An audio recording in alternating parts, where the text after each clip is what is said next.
honor for you. Thank you.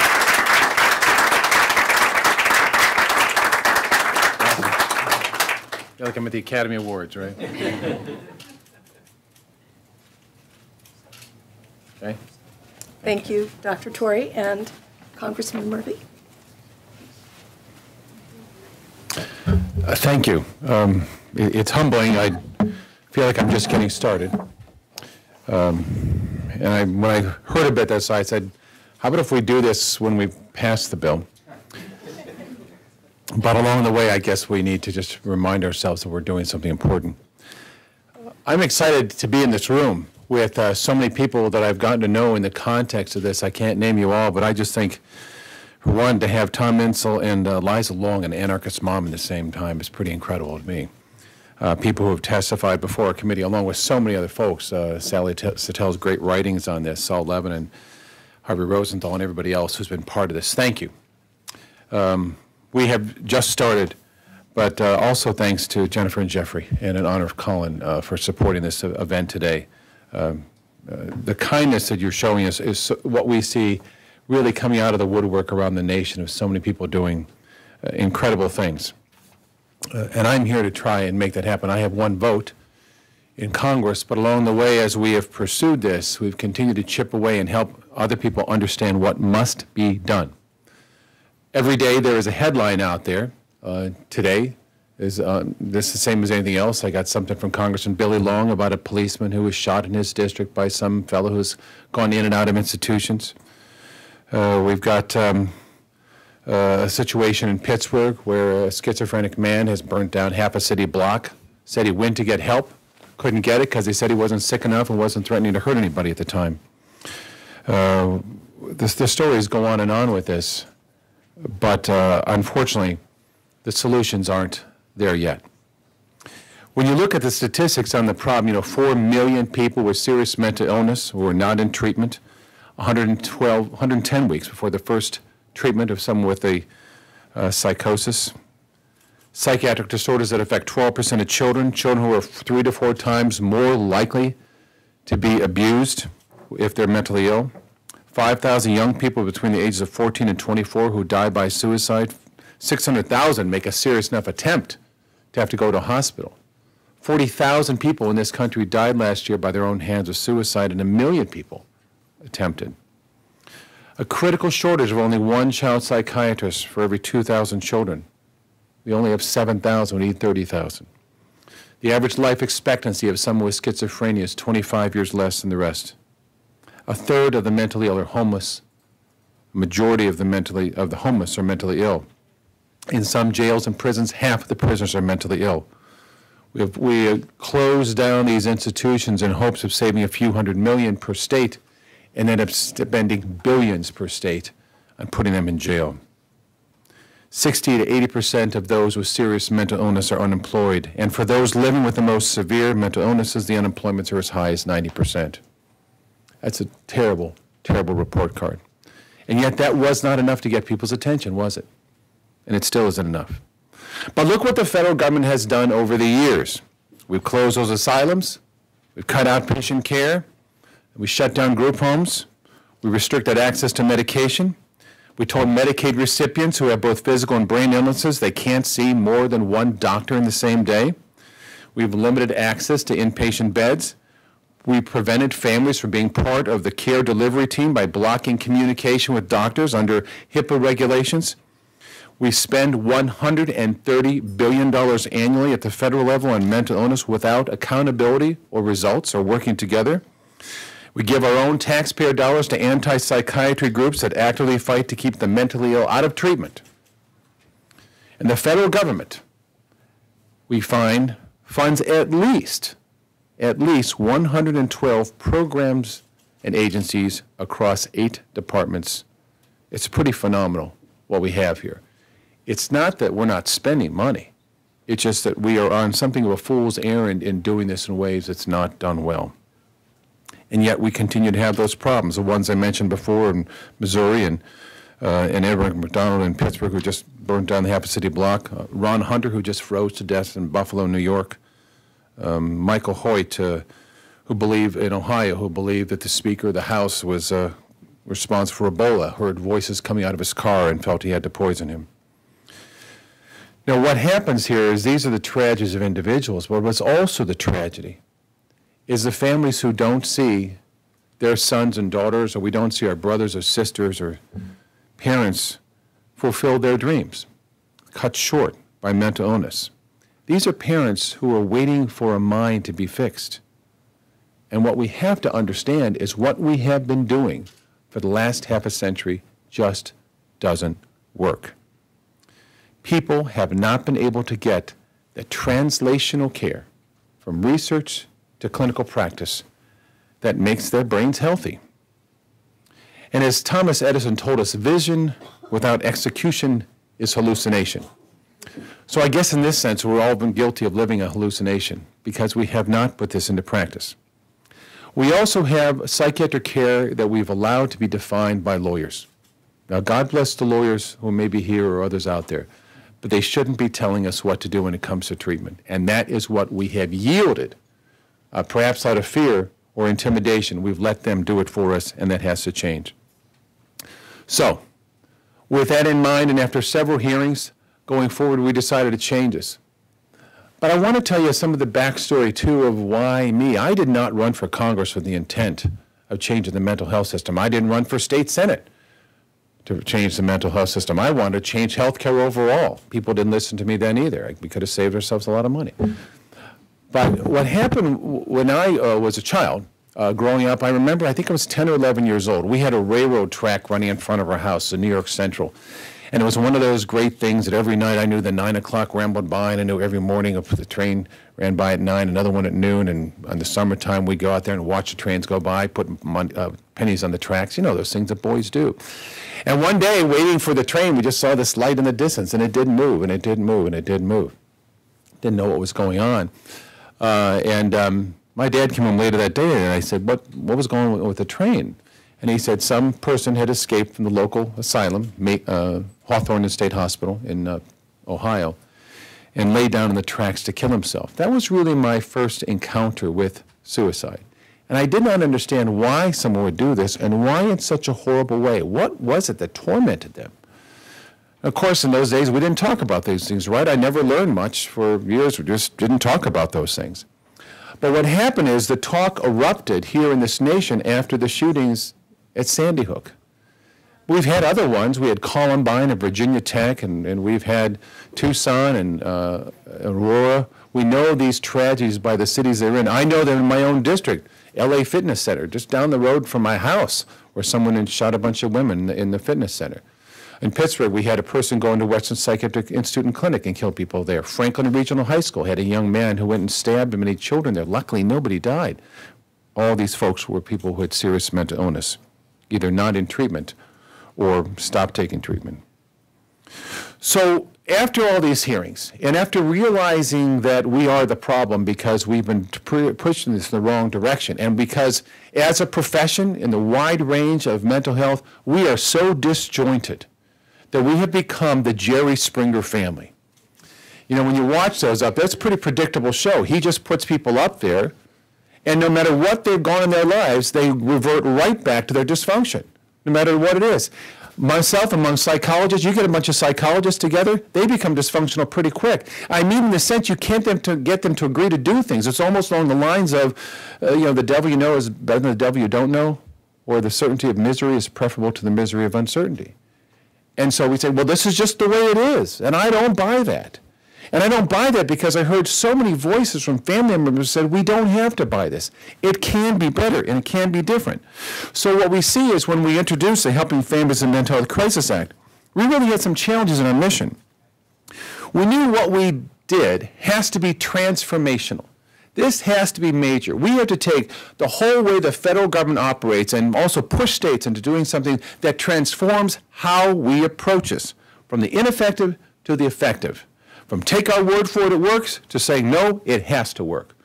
To saying waste is acceptable, to say waste has to go. To say agencies have to work together within and between them.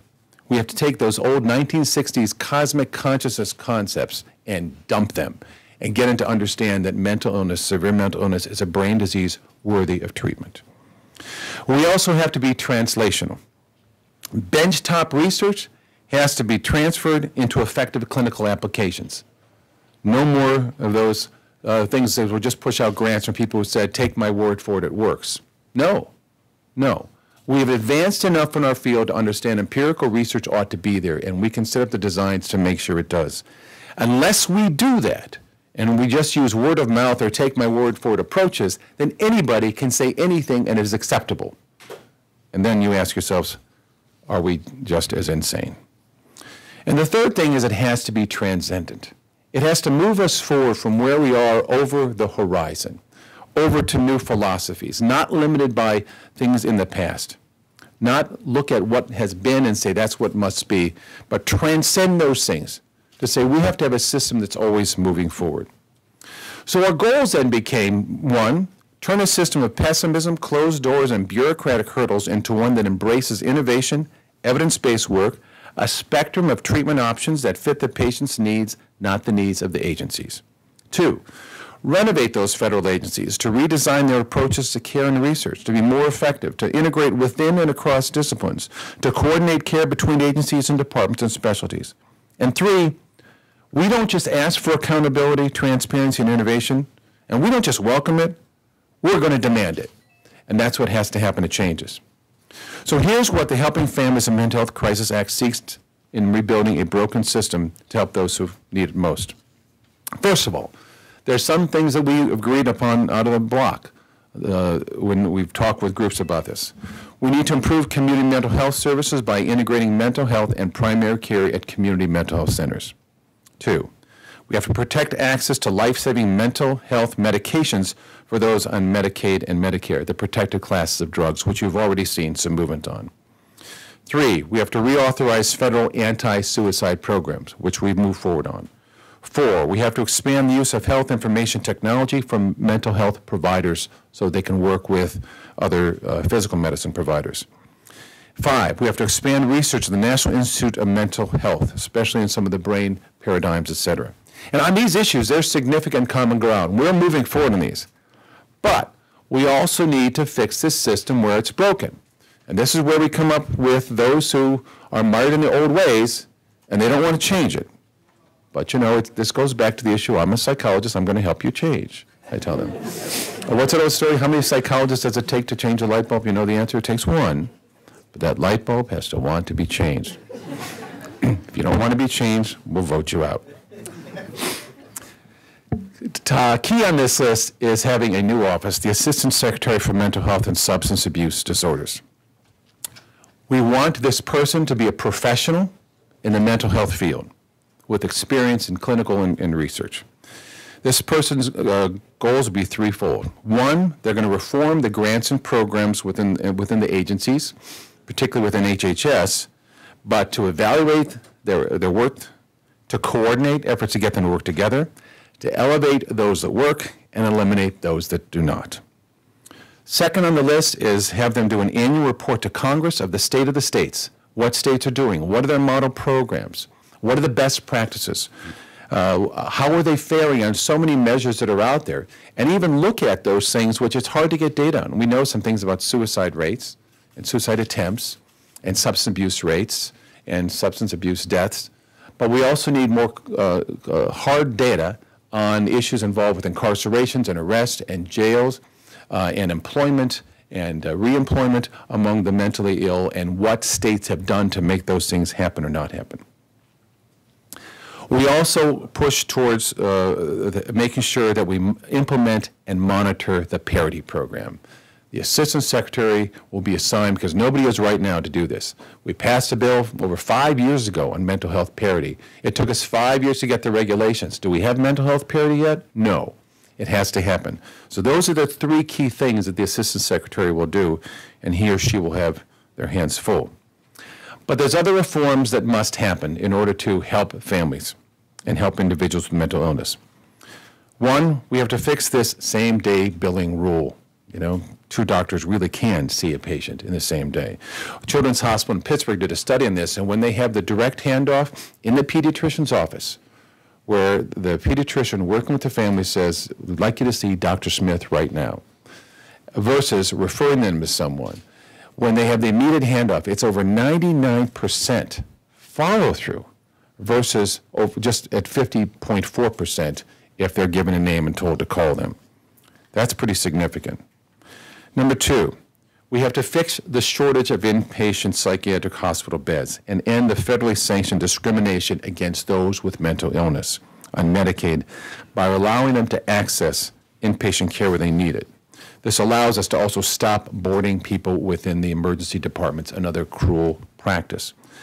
Now, to those who say, gee, if you build more psych hospitals, you're just going to put people in them, I say two things.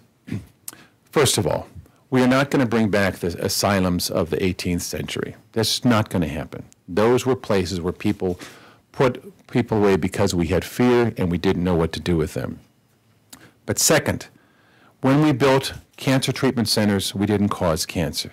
We caused cures. And that's what we have to have as a place for those who are in crisis. Instead of taking them to jail, instead of having them be tased, instead of having them beaten into jail, instead of having them fight back at a guard and have their sentence 4 times the length of someone else without mental illness, we want to get them correct and compassionate care. Number 3, we have to clarify the HIPAA laws so families can be part of frontline care. You know the story of anosognosia, and if you don't, then you don't know who Fuller Torrey is. But the issue here is that since we introduced this bill, HHS has already clarified that, yes, doctors can listen to family members. You really can. We still hear from families that say they won't listen to me. I'm trying to tell them about my brother or sister, my father or mother, my son or daughter. But we have that part clarified, but we need to put that in statute. But we still have to have a mechanism whereby someone can give an identified family member, and this is with a mental health professional, operate at the highest level of ethics. They can provide that family member critically important information that is necessary for treatment. And in the absence of this information, in the absence of treatment, that person becomes gravely disabled. Information such as, who's the treating doctor? When's their next appointment? What medication are they on? And where are they supposed to be? Now, those who can't even agree to that, I have trouble with that, because it is the family member or some identified caregiver who's the one that's going to help that person be there, that person who may not even know who they are or where they're going in life. We have to get someone from the family and not rely on a government system that's failing. 4, to increase the mental health workforce so providers are there and willing to take on the most difficult and challenging cases. Increasing the number of psychiatrists, clinical psychologists, and clinical social workers who are willing to dedicate their services towards severe mental illness. Also increasing volunteers at community health centers. Number 5, to promote the innovation in primary and secondary prevention. Now, a lot of what some federal agencies do is they just get involved in primary prevention. And that is the issue of, just give something to everybody and hope it works. What I really want to do is shift it to secondary and tertiary more. If you know someone's at high risk, that's where we need to be spending the money. And if you know someone now has symptoms, that's where we need to be spending money on programs to help them get out of those traps. So for those children who have suffered trauma, we have programs like the traumatic stress programs, et cetera. We know there's programs that work, and that's where we should be focusing our money, not on sing-along programs, coloring books, making masks, and buying paintings of people sitting on a rock. We also, number 6, is to get substance abuse and mental health block grants to work together. They should not be separate. When you have a huge overlap between those with mental illness and substance abuse, how can you expect to treat them if you're treating them separately? We want states, we're going to demand that states have programs that really integrate and coordinate these programs together. In my own state in Pennsylvania, they have some licensing rules that if someone is in a substance abuse center, they can't get mental health treatment because the providers created a moat of their licensing, which prevents them from treating people with a dual diagnosis. Well, we have to stop being self-serving here, folks, and start serving those in need. And number 7, we have to have fundamental reforms of SAMHSA.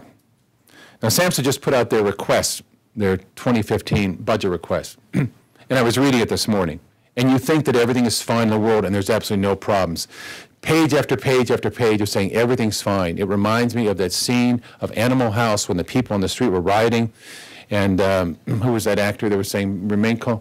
Kevin Bacon, remain calm, all is well. It is absurd.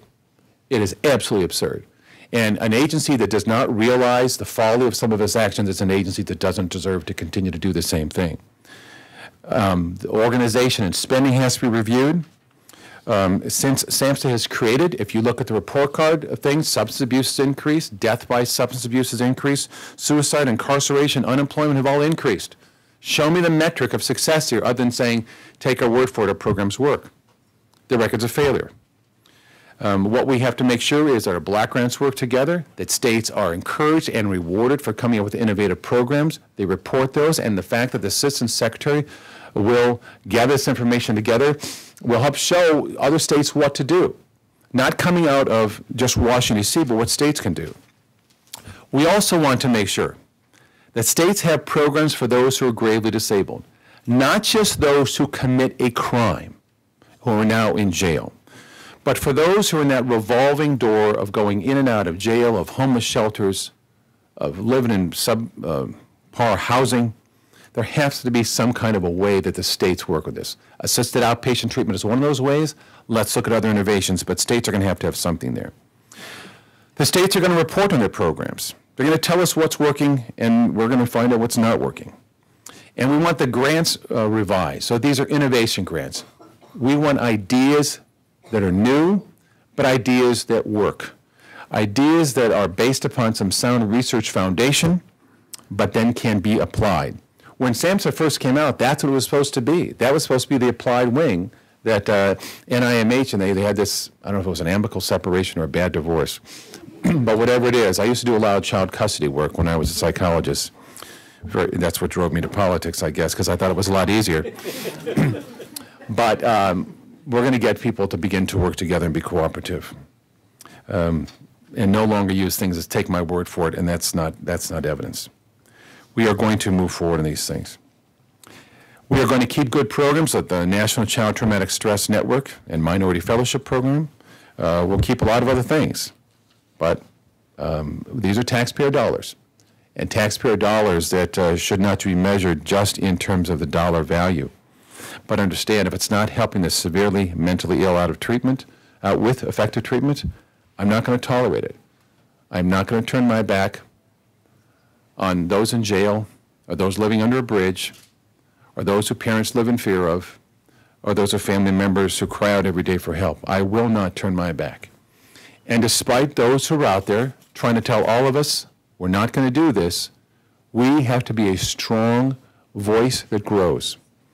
We have to make sure that every judge and jury and police officer and physician, psychiatrist, psychologist, social worker, family member, advocate, people who work on housing, everything, that all of us work together and say, despite some nuances where we may see that perhaps we would go a little bit different way, we've got to pull together.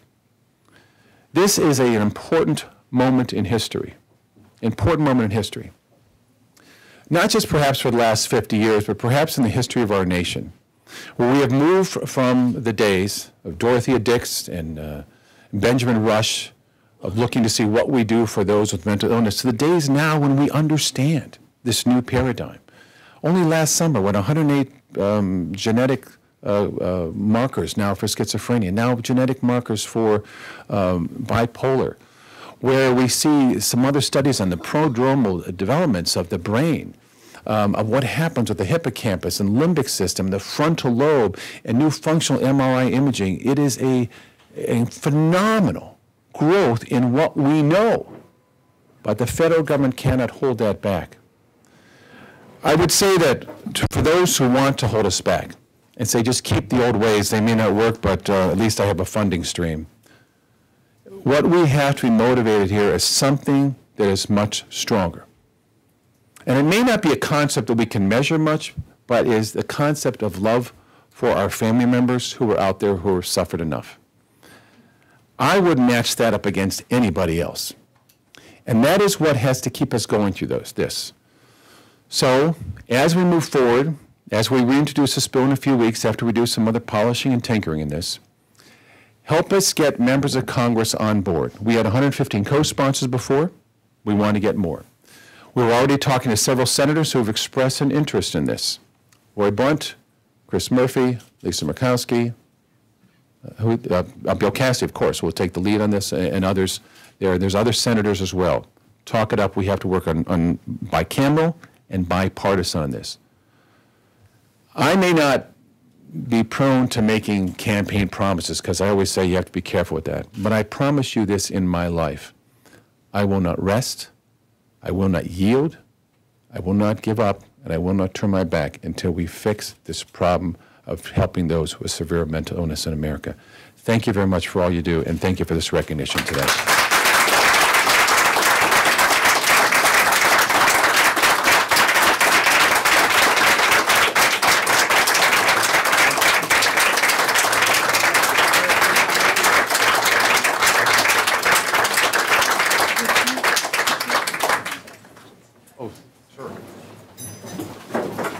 They asked if I had to answer a question or two.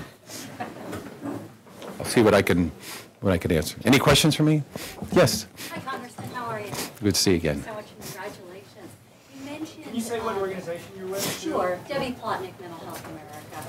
You mentioned secondary and tertiary prevention. Yes. What types of things are you thinking about, and what might, if we could have a sneak preview of what might be in your Well, what I see here is that really the grant programs and other things that take place ought to be not just broadly based, so we're trying to provide awareness or knowledge or things like that, but really focusing on things that are needed. So secondary prevention of those, you identify a high-risk group. Children who have faced trauma, people who have family markers for severe mental illness, children who are starting to show signs of mental illness. Those would be the kind of programs. So, for example, the RAISE program, Response After Initial Schizophrenic Episode, is an excellent program. The symptoms are starting to appear. Get in there quickly. But we also need, for those who are deeply enmeshed in kind of the symptomatology, to say we're not just going to take someone who's in their mid-20s and say you've been in and out of jail and homeless, etc., and abandon you. I mean, it's a cruel society we have. So I would say I want to open this up, say let's be innovative and have ideas and look at this. There's a lot of great things at work as long as people get that, whether it's psychiatric care and sometimes medication, supportive services, housing, peer support. There's a lot of good things that can work. But unfortunately, it's so disjointed that you may have someone who focus on, let's get this person in housing, but we want them to live alone. Well, wait a minute. That may not be the best person who has real struggles. They need someone to help them. Or we'll get them housing, but we won't get them counseling. We won't work with them substance abuse. We won't have peer support. We won't do those other things. It's a matter of being innovative. That's what I mean by transcending into new areas. There's a lot of great ideas I've heard last year. I want to continue that. Yes. Hi, my name is Oscar Namani, and I'm one of the founders of a new organization called Treatment Before Tragedy, Lies Along, and I want to thank the Treatment Advocacy Center.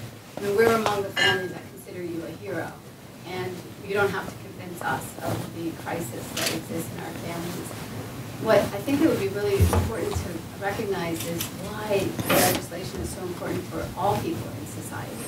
Why is it that you help create a healthier and safer society for everyone? Well, first of all, thank you for the treatment before tragedy. I love the little buttons you have there, too. Those are nice. The laws are necessary in this case, of all things, to tear down the barriers that have been put up. The government thought it was best to create barriers, to, you know, we tore down institutions to save money. We cost more. I think the way the HIPAA laws are a barrier because it has not created a smooth way for families to be partners in care. We can still protect confidentiality, and we absolutely should. But we have to find some ways that if a family is going to be the one who's there long after the others are gone, well, there has to be a way of working with that. The facility barriers also, the Medicaid has about the same-day billing rule and the number of beds. Those things have to be taken down. And what happens, too, as I see with other federal programs that really are stovepiped and not working together, the barriers are created within there. They kind of insulate themselves, almost sometimes the attitude of what we're doing is important, and they get caught up in that, but they have to understand it only works if it maximizes potential from working with other ones. It's the same thing in medicine. A person with chronic illness has a 50% higher risk of depression, and if it's untreated depression, it doubles its cost. But it is now emerging more in the practice of medicine to get physicians understand if someone has heart disease or lung disease or other problems there, you have to start treating looking for depression issues too and screening that. And when people are reaching older ages and they're also diagnosed with that, you have a higher risk for suicide, and sometimes that stress can cause other breakdowns too. I mean, the list goes on and on. But that's what I mean of, breaking down those barriers and moving towards that. And you need legislation, because that's the way you direct the funds, and that's the way you get these barriers broken down. Yes, back there. My name is Yvonne Smith. I live in Washington, D.C. I'm the president of the Recovery Group. And I want to ask you this question. And I'm going to couch this in what I see. I see peers of mine, I'm a person living with mental illness, who actually want to have services. And they go to try to have services, maybe an intensive service, maybe they want something, and they are turned away, or either they get poor service. So what I see is they get punished because they ask for service and they get forced into forced kind of services that may not be appropriate for them because they're asking, they're demanding, and the P&A agencies usually are the people who try to help them get this service. And I know that you have some ideas about how you want to change the P&A, but they are very vital. And maybe if you have some other way that people can be protected, because the reason why the institutions closed is because people were abusing people. It's possible for family members to abuse people. Sure. And the P&A is valuable. I know that the HHS has a new department, ACL, that they've moved the P&A for developmental people over there to that. Maybe it would be more appropriate if the P&A would be in that, where they have the independent living centers that really are helping people to be independent, so less dollars can be spent on, more dollars can be spent on the people who really need assistance to live in the community. And I want to know what your plans are for protecting persons who find themselves, they need assistance. Sure. Let me answer a few of your things there. First of all, thank you for speaking up, because what we have to make sure is, this idea of stigma is not going to be erased by having some Hollywood stars speak about let's not have stigma. The way you get rid of stigma is have effective services out there. An example I use is, a few years ago we didn't mention breast cancer. But now the NFL puts on pink shoes and gloves, and they'll have a race, and 50,000 people will show up. That's no longer stigmatizing. I mean, granted, we don't have a cure for it. I mean, my sister died of breast cancer last month, but it is something that we're not afraid to talk about, and we said we have to do something. What happens for those involved with advocacy, I salute them for the advocacy work they do if they're focused on getting people better treatment. If they're involved in lobbying for bills, this is no. If they're involved in getting people out of treatment because they have people in there who don't know what they're doing, and they release someone like Bruce in Maine who then goes home and kills his mother because he thinks she's a Al-Qaeda operative, then I say no. It's not going to happen, not on my watch. And I recognize those groups get out there and they put out their propaganda and they try and undermine me, and I'm not going to back down. Because I am trying to advocate.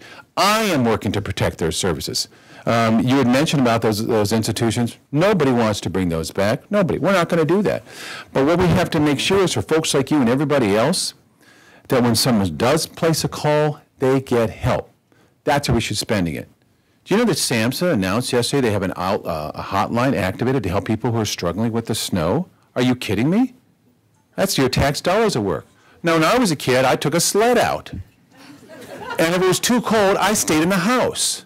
And we recognize you will have power failures. It's part of life, and you prepare for those. But to talk about help children deal with issues of trauma and problems because they're snowed in, and help families with anxiety disorders, what about people who are schizophrenic? What about people who have other mental illnesses? That's where we should be focusing our efforts. So go advocate for that.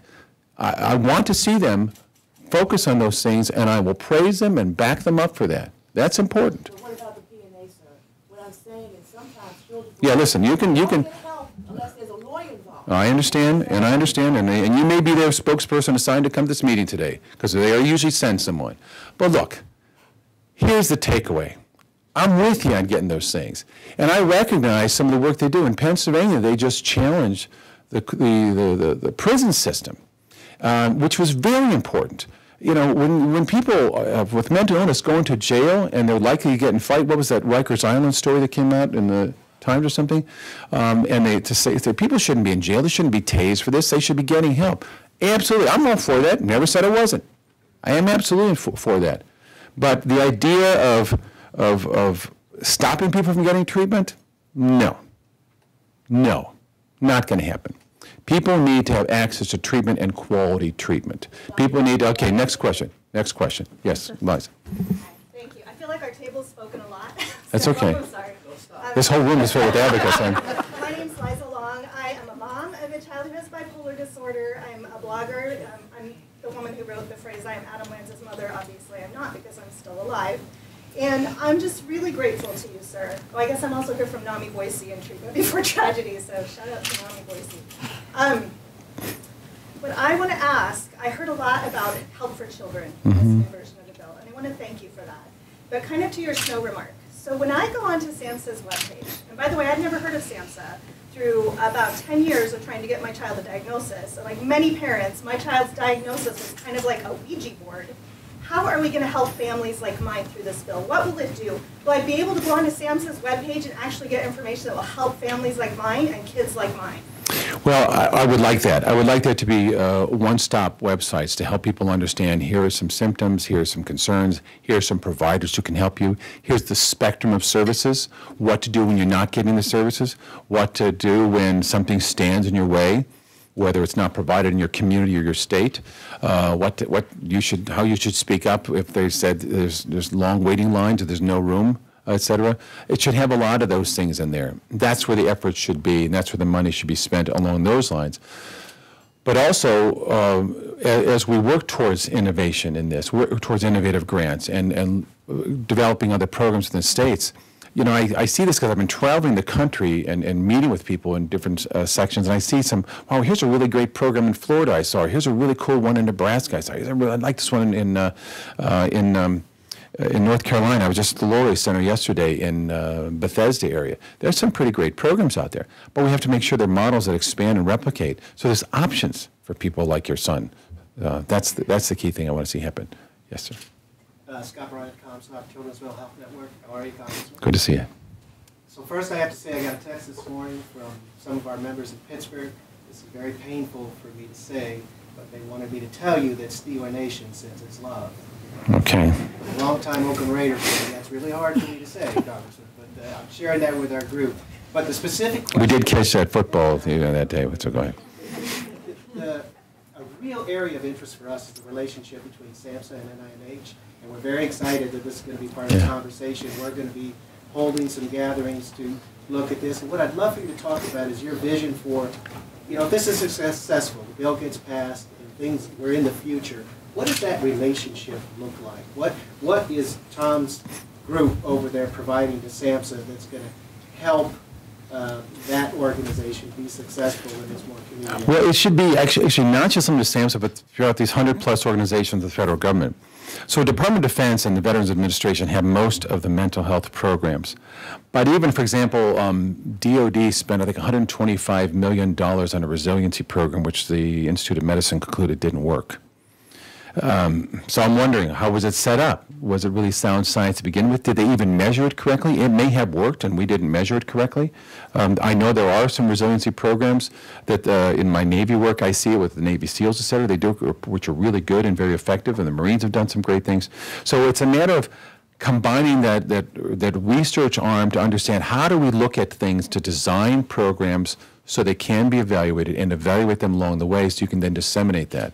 That I see as critically important, not just in SAMHSA, but really throughout the government. I mean, HUD has to work better with other programs, too. In the Department of Education and Department of Justice, programs have to work better in communicating that back and forth. But a lot of times the data just isn't there, and when you don't have the data, you don't know which direction you're going. It reminds me of Alice in Wonderland coming to the crossroads, and the Cheshire Cat appears, and she says, which way do I go? And he says, where do you want to go? And she says, I don't know. And he says, then any road will do. And that's where we are right now with this. But I just see bringing more method to what we're doing there. Do I take one more question? Yes. Hi, Kimberly Leonard with U.S. News and World Report. Is it okay to do media? Okay to do media. Okay. You've introduced this bill before, and the National Alliance on Mental Illness released a report a few months ago that showed that mental health legislation really only passes after these major tragedies occur. Will 2015 be the year for major mental illness reform, and how do you plan to make that happen? Well, that's the way that many pieces of legislation get reformed.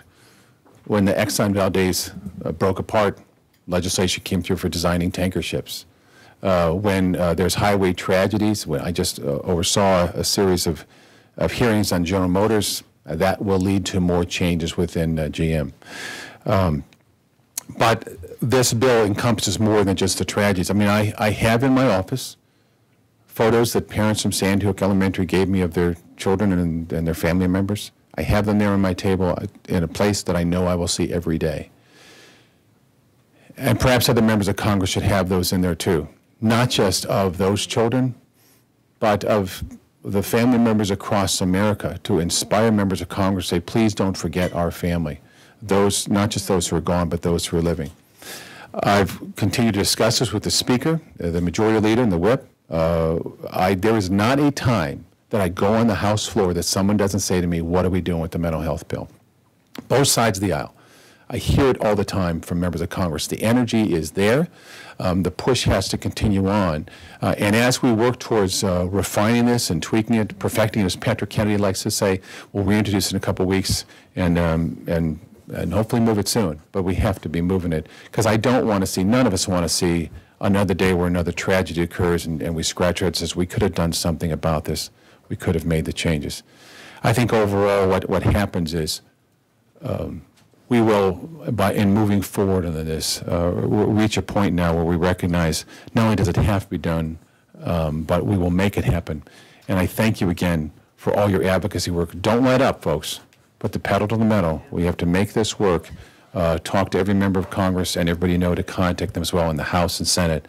We will make this happen. God bless you all. Thank you.